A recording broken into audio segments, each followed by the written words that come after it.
Het is vrijdag 29 november, de dag dat. Gerry Dantema onder bakmat in The Voice of Holland. En alle ruzie in het Alverstedenbestuur weer bijlijn is. En dat deze tweet net verstuurd werd.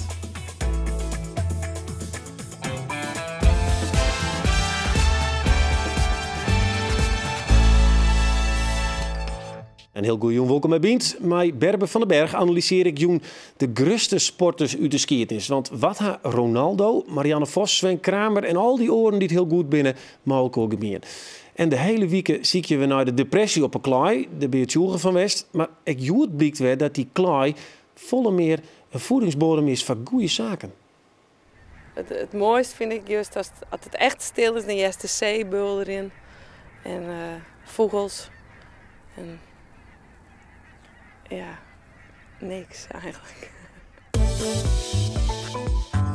Zo'n 4 april is vrouw Drijsma de oudste vrouw van Friesland. 106 jaar. Ze kent er zelfs kwalijk bij. Dat snap ik niet.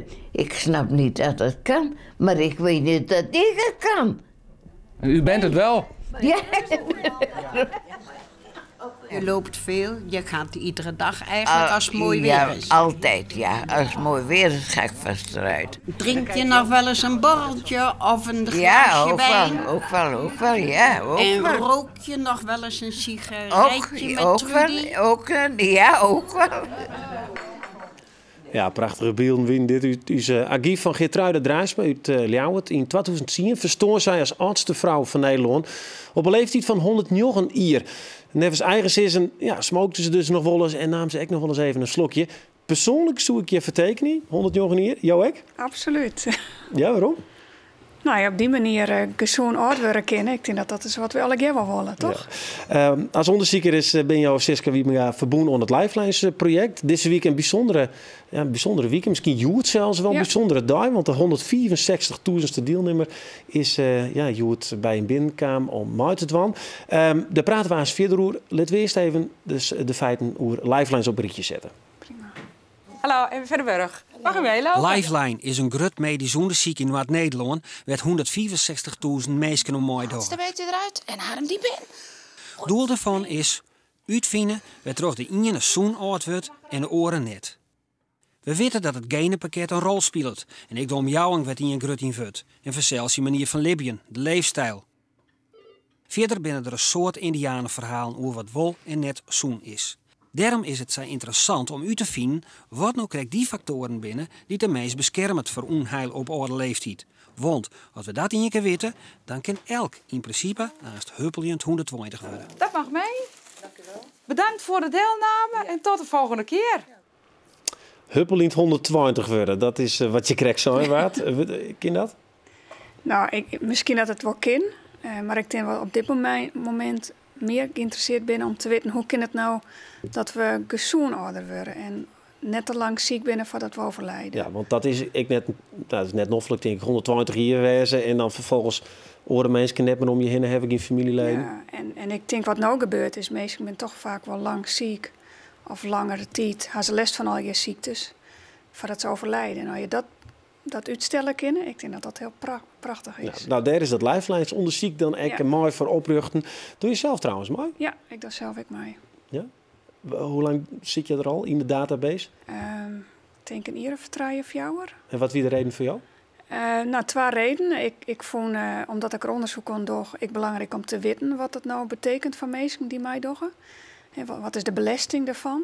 Maar ik vond het wel aardig om iets om mezelf te leren, om mijn eigen gezondheid. Je komt elke 4 weer waarom en hij heeft toch een soort check-up om even te zien hoe dat je gaat. En ik merkte dat ik toch iets bewuster weer met wat ik doe, hoe ik eet. Dus ik denk dat het ook helpt. Want hij je zaken invult waarvan je toch let je dat ook wel een beetje te volle. Misschien neem ik wel eens een burreltje te volle. Of... Nou, dat valt wel mij, hè. Maar je bent toch wat bewuster bezig. Want je denkt er toch wat meer naar van wat ook nou precies. Ja, wat zit er iets bij je in de familie? Want het gaat door 3 generaties. Ja? Ja, diabetes. En dat is toch iets, daar kun je een proton doen om dat te voorkomen of uit te stellen. Dus in die zin vind ik het ook wel goed om te weten dat ik risico ren. En dat is al je bij je in de familie? Nou, net al een keer, maar mem dat mij en een paar zusters, een paar tantes. Ja, dus dan ben je hem er in ieder geval zeker van dat als je nou, als je een ziekte hebben in de familie, dat je die snel ontdekken kan. Dat is eigenlijk het idee. Ja, dat zal natuurlijk net voor alle ziektes gelden, maar je had toch de ziektes die vaak toch lang worden voordat ze onderkend worden, zoals diabetes, hoge bloeddruk is ik hier daarvan. Kom je vaak te laat achter en juist iets als Lifelines kan daar wel wat jij erin zegt in jou. Nou, je bent de size hier Lien begon. 164.000 mensen door en al mij. Joet is bekend worden dat die er vier. Hier op het zien Noorderlingen blikt het dus nou te wijzen. Hier je dat verwachten dat je begon? Nou, het weer wel het doel. Maar de vraag is natuurlijk of het lukt. Want in deze tijd. Ja, het is echt een waanzinnige operatie. Het is in Utrecht, in Grains en Friesland en Drenthe. Dus ik ben protomees mee betrokken geweest. En ik denk dat dit echt een prestatie is waar iedereen mij feliciteert mee voor een kind. Hoe kan dat wij toch mooi doen? Nou, ik denk voor dezelfde reden dat ik zelf mij doe. Mensen vinden het toch aardig om iets te leren over hun eigen gezondheid. Het oor is dat dit een studie is, dat wordt ik om mensen verteld. Dat ze beginnen, dat ze mensen volgen willen. Uiteindelijk 30 jaar, nou dat zou misschien net voor iedereen gelden. Maar Noorderling ben wat honkverster dan de rest van het land. Dus ik hoop dat dat zeker helpt, dat mensen dat ik dwam blijf. Ja, dan kun je dus een paar van die piketpeeltjes slaan in derde is een familie en dan. Ja. En wat is uiteindelijk het doel? Nou, wat we hebben achterkomen willen, en dat weet ik het filmpje wel duidelijk, is wat maakt het nou dat sommige mensen, ondanks dat ze misschien zelfs wel erfelijk belast binnen mij iets, toch net ziek worden en lang gezond blijven. Want dat binnen meesten nu is iets vertellen. Zoals die vrouw Draaisma dus. Ja, dat vertelt dus iets over de factoren die misschien helpen kunnen om dat te voorkomen. Ja, want het is wel oneerlijk. Diegene die smookt dus sigaretten en die drinkt en die wordt 100 jaar. En de andere die smookt net en die keert de 40ste deel kanker. Ja. Nou, voor een deel is dat erfelijk belasting en daar kunnen we net zo vol aan. Maar we kunnen misschien wel een beetje sturen. En een van de dingen dat we sturen kunnen is toch de manier waarop we leven. Ja. En eten, daar hebben we het aansnoemen, want je is een meloen, baaien en nuten. Heel wichtig. Ik wil eerst maar jou even zien naar een filmpje dat we van de morgen opname hebben van misschien wel de 164.000ste deelnemer. Ik hoorde het verhaal van mijn ouders. Zij doen ook allebei mee aan het onderzoek. En zodoende vind ik het wel heel interessant om te kijken van wat er gebeurt met generatie op generatie, wat voor ziektes er ontstaan en hoe dat zich ontwikkelt. En ook met de nieuwe generatie zoals ik, met andere manier van eten, manier van leven, wat voor invloed dat heeft op onze ziektebeelden en ontwikkelingen. Nou, dit is heel duidelijk. Die vrouw die heeft er haast wel volleerd, lijkt het wel. Want in één quote is het perfect. Ja. Maar jij dit vaker van mensen dat ze er zijn steren? Of binnen echt wel mensen die zeggen, nou ja, anders moet ik ervoor betalen voor naar het ziekenhuis te gaan. Nou is het vergees. Ja, dat zou kunnen. Daar wordt natuurlijk straks ook wel onderzoek naar wat de reden is dat mensen mij doen. En nou ja, het is natuurlijk wel zo, het is 1 keer in de 4 jaar een soort check-up. En ik denk dat het heel prettig is, want we hebben nou al zien en leerd dat er een protto mensen rondrennen met schildklierprobleem en die dat net wisten. En dat komt uit het Lifelines-onderzoek. Dus omdat ze je bloed aantapen en dan zorgen wat hebben. Ja, en wat doe je dan? Nou, die worden teruggestuurd naar de internist. En soms kan dat gewoon behandeld worden met medicijn. Ja. Hetzelfde geldt voor hoge bloeddruk. Maar is dat wie de zonder Lifelines, wie dat gebeurt dat mensen misschien wel problemen hebben. Heel vurg wien of juist gewichtsverlies, want dat gebeurt er ook. Nou ja, en dan misschien net meer werken kunnen. Dus het had al je consequenties. En als dat voorkomen is, is het natuurlijk prachtig. Maar een echte ziekte heeft er nog net uitpikken kennen, hè? Nou, het werd ik op dit soort algemene dingen wordt het test. Hè. Er wordt gewoon zo'n hartfilmpjes, longfunctie, schildklier, nierwerking. Dus er worden echt wel dingen uithellen. En ben wij wat zoen in het noorden? Want ik weet in Rotterdam door het hek. En daar denk ik dat het een griebus is. Maar al die culturen die bij komen, hier honkvest. En hoe heb je er een idee? Ja, ik denk dat het moeilijk is om het in het algemeen te zeggen. Maar we zijn redelijk zoen in het noorden. Tussen het zien en hier? Een zoon. Een zoon, nou dat is Chris. Komt mooi, ik trots dit. Ik heb me krek verteld. Hier een meloen. Ja. Dan moet je precies wat het is. Maar die baaien en nuten. Wat is nou het zoenst op dit schaaltje? Nou, dit is echt heel interessant. Want het is al hele lange tijd bekend dat fruit eten beschermt tegen een aantal ziektes. En met name tegen diabetes. Maar nu is er een studie gepubliceerd. Waar men ik mensen volg had door de tijd. Ongeveer 30, 40 jaar lang. En nou blijkt dat mensen die meloen eten, die ben net beschermen tegen het ontwikkelen van diabetes. Dit heerlijke ding bij de barbecue. Maar mensen die de blauwe bijen eten. Ja, kunnen we zijn pro? Maar het is iets jouw soort. Ja, heerlijk. De blauwe bijen. Beschermt enorm tegen type 2 diabetes. En ja, het aardige van die studie is, daar komt ik alleen maar achter, krijg dus in lifelines, dan meestal door de tijd te volgen. Dus jou wist van je diabetes en toen heeft wat naar de van die schaal van die buien op. Ik eet altijd al bij, omdat ik ze lekker vind, maar nou eet ik ze natuurlijk nog. En die nuten, hè? Dat hebben we van de week, of dat hebben we een paar weken in gehad. Een goedje Alzheimer, leuk. En ik bescherm ik inderdaad in allerlei ziektes, waaronder ik diabetes, maar meerdere ziektes inderdaad. Hoe meer eigenlijk maar elke dag een beetje nut eten. En dit is maar geen soorten pinda's, hè? Nou, ongezouten pinda's. Okay. Pinda's kan wel, maar geen zout erop. Oké, die vind ik altijd zo lekker. Meloen vind ik extra lekker. Nou, ja, je kunt ik wel eten, maar... Ja, maar net de volle. En nou ja, als je nou zeggen naar de inzameling, die is nou klaar. 164.000 mensen kunnen hebben urine, bloed, hele mikmak hebben ze ingeleverd. Ik zeg ze wel eens erin, maar tassen vol met flessen met urine. Dat heel charmant. En nou? Ja, nou begint eigenlijk de studie, want nou moet die meesten door de tijd volgen worden. Dat gebeurde natuurlijk ook al. En nu kunnen we ook wat het Famke in die film ik zo mooi zei. We kunnen zien naar hoe dat in familie zich ontwikkelt. En nu hebben we alle data, dus nu kunnen we in feite beginnen met onderzoek. Maar voor sommige verbanden maar we misschien wel 30 jaar wachten.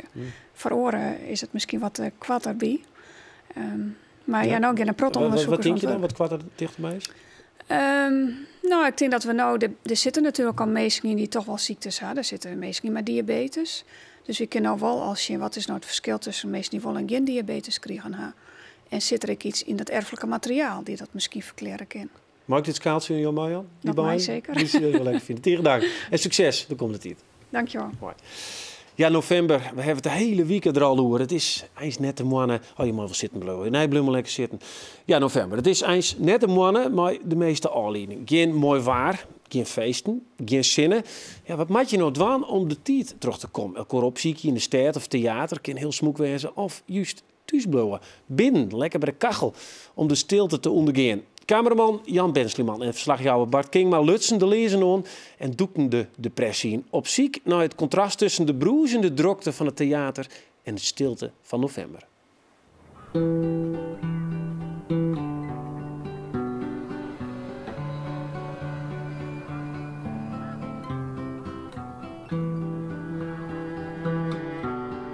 In november wordt het stil boeten.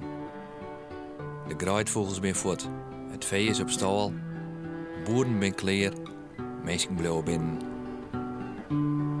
Niet in de oors viel die beklemming zo sterk als op de klaai. Het bouwloon onder de zeediek. De rijkdom is van het veld. De ierde is verwurrend aan een zwart-grieze nere vlakte dat wien en slagrein het gemoed gieselje. Geen bos komt te schooljen, geen eeuwig groene gas als treest. Hoe houdt een mens het hier uit?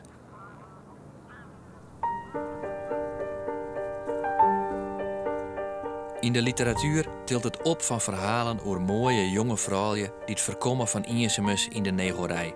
Die het longeren naar leefde en leven, die dromen van publiek en avontuur. Pride and Prejudice, Anna Karenina, Madame Bovary.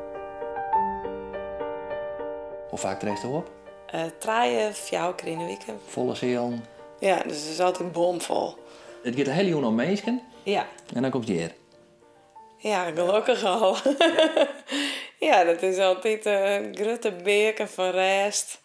Wat ik wel echt wel heel erg nodig heb. Maar dat contrast met een paar uur eerder is dan wel heel groot. Vind ik heerlijk. Ja. Waarom? Ja, dan is het stil. Dus, ja, die volkomen stilte. En dat niks die gedachten onderbreekt. Dat vind ik heel fijn. Ja, het is volgens mij een groot onderschat iets wat mensen nodig had. Geen loden, geen radio, geen televisie. Gewoon stilte.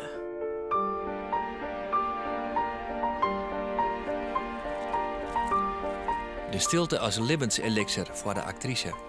Om het publiek vermaatje te kennen bij leven en lights. Dan is de slachtmaanden november een prachtmaanden. Loon is wel triest in november. Nee, het is prachtig in november. Ja, nou is het stil. Hè? De boeren zijn er weer uit. En het loon lijkt nou weer een groot aantal maanden stil te wezen. En nou is het gries. grijs. Dat is toch... Nee, zeg maar, het zijn alle kleuren groen. En nou, dan haast de stappels van graan. Nou, dat gaat staren gewoon, wordt dat wat waai. Het mooiste vind ik juist als het echt stil is, dan is de zeebul erin. En vogels. En ja, niks eigenlijk. Zo stil eigenlijk zoals wij niet kennen? Nee, ik ken hier net meer bij de zee en bij deze groenwaai. Als er hier net meer wiemoen komen en net nog meer industrie, dat is nog tijd haast of ruimte om te stwarren ergens. En die groen in die op te nemen, dan blauw ik hier. En hier denk ik wel die. Ja. In die stilte? In die klaai.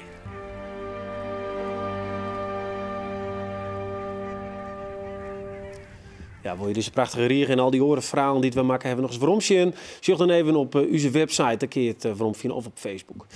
Ja, Sven Kramer, Cristiano Ronaldo, Cornelis Terpstra zelfs, Marianne Vos, Mohammed Ali. Het zijn al die sporters die het weten dat ze de beste zijn en die dat dan echt uitstrelen. Sporters die het zouden tjoegen binnen van zelfs dat aan tegenstander al voordat de wedstrijd begint op 1-0 efterstit. En Berber, dat krijgt de mensen West al, ja, tjen opzust of West een heel soort mahest. Klopt dat? Ja, dat zijn eigenlijk sporthelden. Hè? Die hebben iets extra's. Die hebben een voorbeeldfunctie, die kunnen mensen inspireren. En dat zorgt ervoor dat kleine jongetjes en meisjes gewoon kijken... ik wil net zoals Messi worden, net zoals Ronaldo, net zo goed als Sven. Nou, wie Marco van Basten? Ja. Die van die? Ja, zeg maar wie een Russische turnster. Ja, Russische turnster. Maar op dit moment is het Mandela. Ik denk iemand die zoveel visie heeft en zoveel kracht heeft... En met alle weerstand die je kan krijgen... om dan een heel volk gewoon te kunnen inspireren... en tot verandering te kunnen leiden. Ja, in mijn vak is dat natuurlijk historisch als je zoiets wat soepel in de heup is je op de stuit net zo. Hè? Dat gaat net zo goed maar... Nee, maar de kracht hier... ja, dat is voor mij een held. Ja. Nou, een oorheld, Cristiano Ronaldo. Dat twitterste de roer, daar zetten ze een filmpje op Twitter, dat kind. En dat zeggen wij. En toen dachten we, wat het ze maar die man. Kun je even kwart uitlezen waarom Cristiano Ronaldo voor dat bijzonder is? Ja, op zich, Ronaldo is gewoon een voorbeeld. Die werd wetenschappelijk helemaal getest. Op mentaal vlak, op fysiek vlak, op tactisch vlak. En wat bleek nou, is dat hij een hele andere manier heeft dan de gewone voetballer. Hij kijkt op een hele andere manier in zijn duels... dan bijvoorbeeld een voetballer zoals jou. Nou, tegen dank. Zullen we eens even zien? Ja. Maar dan mag ik even vertellen wat hij doet. Ja. Wat is het experiment? Nou, wat ze hier doen... is dat ze dus een camera hebben... waarbij ze kijken naar hoe hij met zijn ogen beweegt. Dus ze kunnen precies volgen waar hij naar kijkt. Kijk, en de meeste voetballers... Die volgen vaak de bal. En wat je zo meteen gaat zien is in het filmpje... wat ik ook veel laat zien. Kijk, hier zie je dat. Hij kijkt wel even naar de bal. Maar hij kijkt naar de voeten. Ja, dat rode stipje is wat ja, dat rode stipje. Dat is waar hij naar kijkt. Dus hij kijkt naar de voeten en de knieën en de heupen. En wat is het voordeel hiervan dan? Dat hij dit doet en net naar die bal zit de hele tijd? Nou, hij weet dus precies op welk standbeen zijn tegenstander staat en waar de ruimte ligt. Dus hij weet al van tevoren waar die moet zijn. Als de tegenstander op rechts staat, dan weet hij dat er links ruimte is. Dus hij heeft zoveel getraind. Echt knetterhard getraind. Is het trainen of is het talent? Het is training en talent. Oké, dit is echt fascinerend. Ja. Dit moet je even niet lezen. Nou, wat ze hier doen is, ze doen het licht uit. Dus er is een speler die trapt hem weg en het licht gaat uit. En hij moet de bal gewoon in het doel. Hij moet scotten waar die bal komt. Ja, hij ziet niks, hè? Echt helemaal niks. En als we dit de voetballers van Heerenveen wel laten zien, die zijn ook totaal verbaasd. Want nou moet hij dus met scotten, hij laat erin. Ja, hij ligt er gewoon in. Dat is niet 1 keer, hè? 3 keer. Dus hij heeft blijkbaar het vermogen om te kijken hoe de man de bal wegtrapt. Hij heeft in zijn hoofd een plaatje van hoe die bal dan eruit ziet. Hij weet precies waar hij komt. Oh, dat is gewoon geniaal. Zelfs de spelers dus van SC Heerenveen, die zeggen dit, die kennen dit net? Nou, we zitten wel eens met de A's en B's. Dan hebben we een stukje filmpjes en theorie en hebben het over mentale dingen ook wel. En dan hebben we dit filmpje laten zien en die waren ook totaal geïnspireerd. En zeiden, Hoe is het mogelijk? Nee, en hoe kan ik dit nou, had ik dit echt bij mijn eigen zoon creëren wil? Dat ik dan thuis de bal voor zit en met die vrouw dan wat licht in knippen? Ja, nou ja, dat kent het niet. Ja, nee, maar dit wordt ook opgebouwd. Hè. Zo Ronaldo, die traint natuurlijk vanaf jongs af aan tot het niveau waar hij nu zit. En alsnog, nu op dit moment, traint hij gewoon ook nog keihard. Okay. Dus dat kun je niet zomaar. Held nummer 1 wie dit, held nummer 2, Sven Kramer. Want we hebben toen de wijze waarop je dus jezelf trainen kunnen om tot grote prestaties te komen. Sven Kramer. Ja. Is een man, wint alles wat hij winnen wil. Als hij zegt ik win het, dan pakt hij het ook. Ja. En boet het maar zien anders. Ja. Daar heb ik een filmpje van. Ja, ik ben gewoon heel erg blij met de manier waarop ik schaats en hoe ik met een rondetijden kan spelen. Kijk, voor een individu, voor een eigen rit. Ja, ik veel te veel in de rondetijden, maar voor een man tegen man rit is dat soms wel nodig. Hier is de versnelling van Kramer, die hard onderlangs gaat. En nu wil Kramer wel eens weten of Bergsma mee kan. Het lijkt niet het geval te zijn. 27-6, de aanval van Kramer. Onder het publiek. En daar komt Marianne Vos en dan gaat ze de Russische voorbij. En eens kijken wat de Engelse kan doen. Vos is los. De Vos is los. En Vos gaat door. En Vos gaat door. En Armstead komt ernaast. Die komt er niet naast. Marianne Vos. Ja, Herbert. Marianne Vos heeft goud. Fantastisch dat je dit kan. Dat je zo topfavoriet bent en dat je het zo kan afmaken op zo'n manier. Dit is de mooiste van allemaal. En dat is Olympisch goud op de weg. Daar waar ze... Kijk, ja. Dit is een fantastisch beeld. Ja, Sven Kramer. Om daar maar te beginnen. Dat is toch eens een Frieske icoon. Ja. Ja. Wat kan die man? Want dit is ongelooflijk wat hij doet. Hij wat het maar Jorrit Bergsma alsof hij er net is. En dat had hij net één keer in. Dat had hij heel veel in. Ik denk dat de Sven is gewoon het type die zijn lijf en zijn geest door en door kent. Weet je, die weet precies, die kan op de kloktijd, kan hij gewoon zeggen, ik rij rondje 28, rondje 28-1. Precies, heeft hij niet eens een horloge voor nodig. Maar die kan dus ook spelen met zijn tegenstander. Maar wat is dat voor mentaliteit? Want daar wil ik net daar. Je kent er gewoon zeggen, jongen, ik riet eigenlijk gewoon volslijn op barrels. Hij wordt het mooi.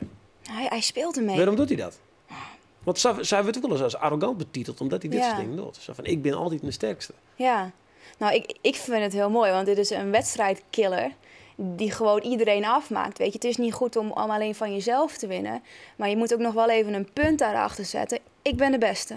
En dat heeft hij nou. En alweer als iemand daaraan twijfelt. Zeker dat ze nou naar de Olympische Spelen gaan, want dan heeft hij dit al een paar keer die dealt. Marianne Vos even kwart.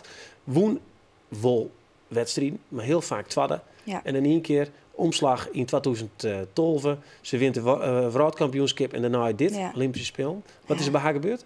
Ja, als je 1 keer kan winnen, kun je toch vaker winnen? Dat is het. Simpel. Ja, zo simpel kan het zijn. Hè? Als je dus 1 keer kan winnen, waarom zou je dan niet in Londen kunnen winnen? Ja. Nou, spannend. Nou een man die echt complete intimidatie die voor het tiert. Ja. Komt-ie.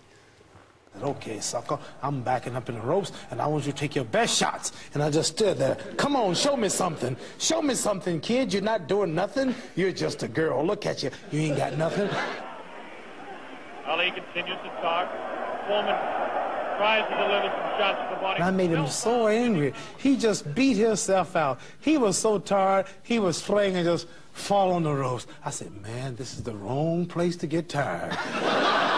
I say, you are in trouble. Another sneaky right hand. This time he works over the shoulder of Foreman. It's the combination. Bellen of zo, dan moet hij trappen.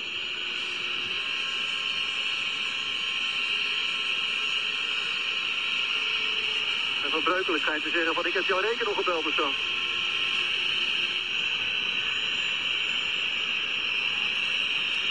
Kijken hoe hij hier tegenover staat, Hans van Breukelen. Ja, maar hij pakt hem hier. Ja, hij kende hem dus inderdaad.